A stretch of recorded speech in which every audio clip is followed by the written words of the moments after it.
Live from Orlando, Florida, and the ACE Learning Center at Gym Supply, it's Beyond Clean with Dave, a weekly broadcast for professionals in environmental health services around the world. Your host is David Thompson, Director of Education for Gym Supply, and his mantra is, I am a janitor and I save lives. And now let's listen to Beyond Clean with Dave and today's guest at the ACE Learning Center in sunny downtown Orlando. Hello, I'm Dave Thompson. I'm the Education Director at the ACE Academy of Cleaning Excellence in Orlando, Florida. And I'm also President of the Green Clean Institute.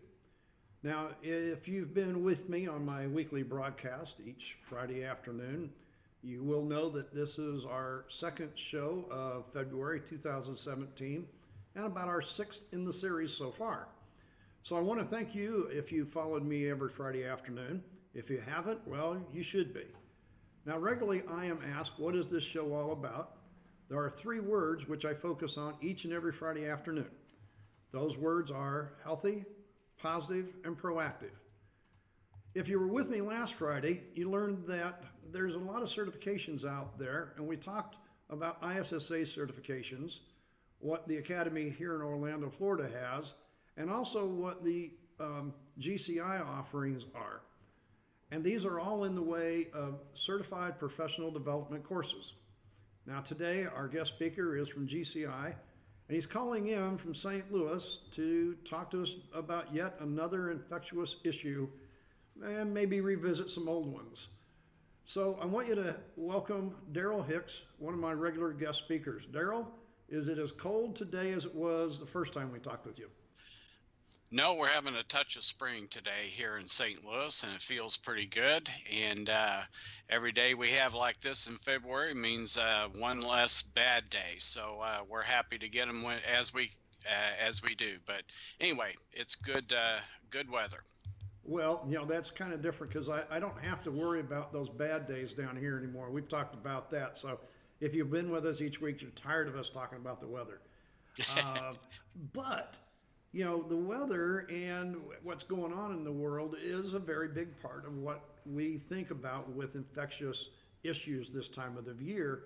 But you and I were talking about one that people don't think about very commonly, and that was mumps. And when you said that's what we want to talk about, I was like, what are you talking about, Darrel? Well, when you look at the past history of mumps cases in the U.S., we've had some quiet years, and for some reason, 2016, and it's even carrying over into 2017, seems to be a huge uptick in some places like college campuses in Illinois, Iowa, Missouri here. I know University of Missouri has had a pretty high number of mumps cases. And oh, really? I didn't know that one. Yeah. And so it's I believe that it was in the news recently. One of the National Hockey League teams also had mumps going through the locker room, and so this brings up the point that seems to be in when you're in close proximity to other people.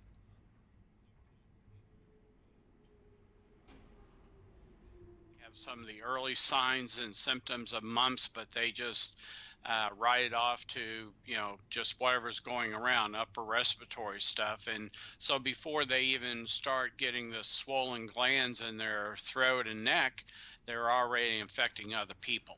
Okay, so we're talking about mumps. We're talking about something that we just don't normally think about this time of the year. I mean, it's usually influenza, and that's what you and I usually talk about. But as I've been looking at some of these maps that you showed me, it seems like the center of the United States is where all of this was coming from, not the east and west coast.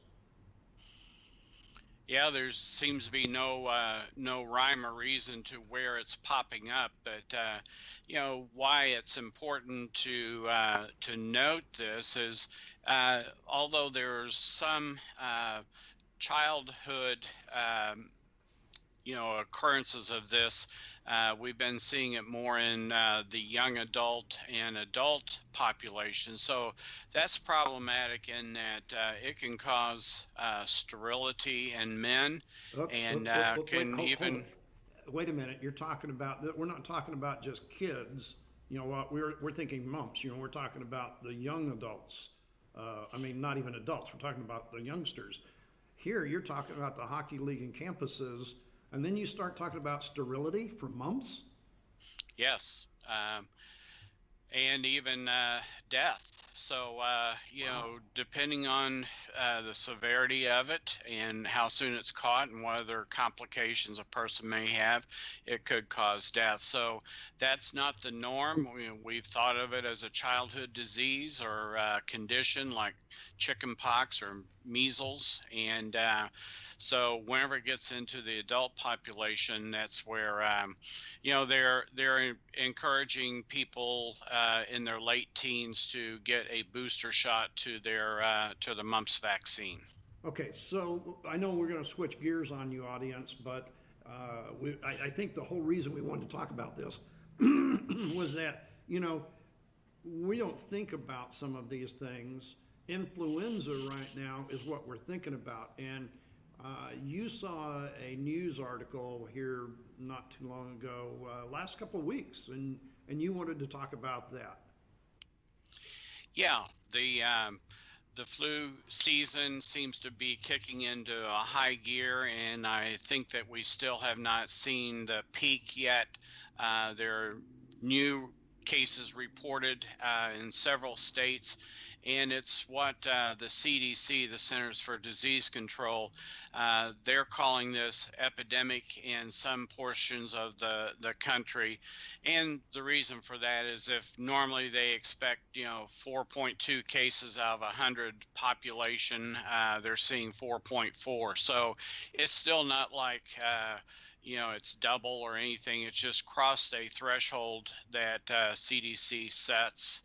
And so they're calling it pretty widespread and a problem. And here in St. Louis, I just watched the news last night, and there was a local school that's been closed for 3 days because of the number of flu cases in the staff and the students. And so guess what? The housekeeping custodial staff is in there super cleaning it so that it can open up on Monday. But this seems to be what happens in schools is they just become so loaded with the virus that, it just has come to the point where students are showing up and neither is staff. So they need to do something.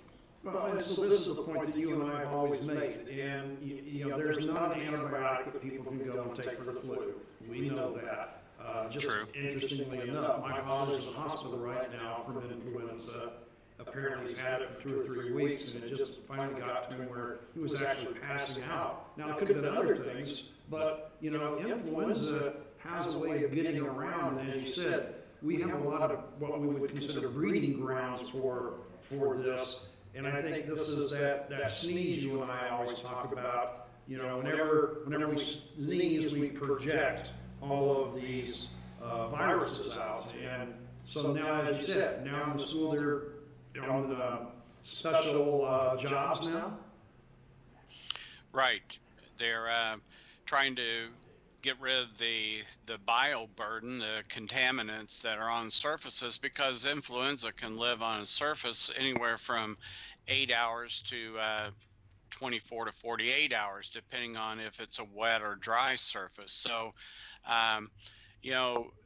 sneezes, if someone doesn't cover their mouth, used to be believed that, within 3 to 6 feet, that you were infecting other people. But I just read today a study from New England Journal of Medicine saying that it's actually 6 feet for the heavy droplets, but it's more like 26 feet for the tiny aerosolized particles. So if you're within 26 feet of someone who has sneezed without covering their mouth, you could be infected. Yeah, I can go into any classroom, and that's not, probably the whole That's a classroom. whole classroom. Yeah, Right, right, if yeah. you're in the middle of the classroom. Right, and so the kids are passing it around now. I think you and I've talked about it a number of times, and if you watched us before, Darrel was on with us a couple of weeks or a couple of shows ago. It wasn't good. So we talked about how far this can be going, and what are we trying to do? If this can last for up to 48 hours, it can be passed around for 7 or 8 days. What do I do if I'm going in there and cleaning? What am I doing? Well, number one is you have to have a disinfectant, not just a sanitizer, but the disinfectant has to have a label claim that says rhinovirus, which is the common cold, but also it should have an influenza A and B claim on the label. Right. So make sure you're using a disinfectant that's rated for killing influenza. Mumps, we don't think that is really surfaces are not a problem with mumps. It's just being in the proximity of someone that is shedding these organisms that you become exposed to. But influenza, yeah, you start with a disinfectant, but then you have to go after all the horizontal surfaces in the room that people may be touching, desktops if it's in a classroom. But in an office space, they have determined that things get spread very quickly around an office, and so I advise people to have a disinfectant wipe handy on their desktops so that they can disinfect phones. And you and I talked about how the communal lunchroom is just kind of a petri dish of everything. So don't assume that anything in there is clean and disinfected. You just assume that everything is contaminated, and it's kind of like I always. So Go ahead. somebody comes up and they say, you know what? I took a paper towel and I wiped off the countertop and I wiped off the table and got rid of the stuff. We're good to go. We don't need to do anything else. Is that right? No, because especially if you're going to be eating in there, you want to make sure that the surface isn't just clean, but it's cleaned and disinfected. Okay, so now cleaning is important in order to get the proper amount of disinfection, correct? Well, cleaning and disinfection, unless you use a quality microfiber cloth to deliver the disinfectant, then you really need to pre-clean surfaces before you disinfect them. So if you use that paper towel, get some soap and water and clean it first and then disinfect it would be my recommendation. And I think that's where we're going. We're always looking at what best practices are, folks, and Darrel and I get kind of caught in this in numerous times. Best practice is to pre-clean it first, get rid of the visible soils, get rid of as much as you can, and that way the disinfectant has a better job. And especially in this time of the year where we've got the heightened issues, instead of just wiping it once and saying it's done, we need to give it that two-step if we can.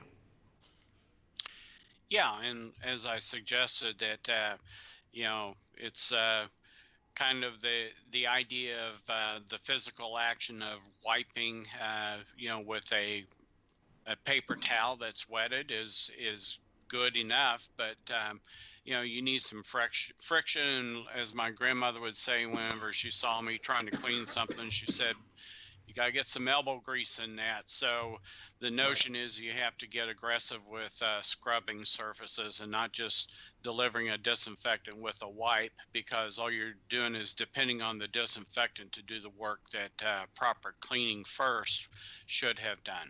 Okay, so I think we've probably ran most of our time for today. We wanted to talk about the mumps. We wanted to talk about the issues of influenza. Darrel, I think you mentioned some of this, but for those of you who might not have caught that, there's certain areas whenever we're talking about this, these are contact areas. I've touched my mouth, I've touched my nose, I rub my eyes, and then I touch items. I'm not going to use a disinfectant on my face, but I can on all these surfaces. What do we do at this time of year?